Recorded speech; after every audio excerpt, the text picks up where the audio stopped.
dynamic. It definitely feels like what a marriage would feel like after 10 years versus after, 1 or 2. We've really focused as much as we can about, keeping good communication with us. Just like any old married couple would tell you. There are many ways to practice and sharpen your craft. I think for the most part, we hit it pretty hard. I think myself personally tends to be a real whip cracker. I don't know, how do you feel about that? Yeah, I feel that you are.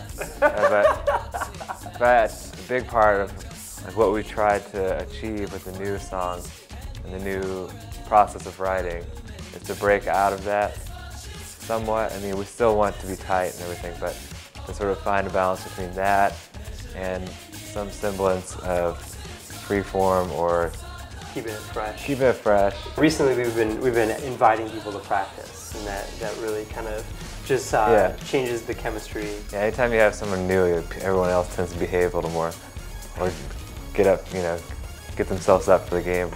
Yeah, definitely. At our last show, we had Kristen Dennis from Knee, Chris Phillips from Bear Hive, Eric Peters from Volcanoes, Deichmann from Loose Screws of Scripts and Screws. We had our friend Joe Winters playing percussion with us, Jamie Finch of Palace. Jamie Finch used to sing with Say Panther, which is a band that we used to play shows with, and the first time we met them, they were all about 15 or 16 years old. That was definitely a band that I think we actively tried to kind of take underneath our wing. Chris Phillips was a guy that, of course, the St. Louis question, who'd you go to high school with or where? A guy I went to high school with. Same with Eric Peters, kind of same area.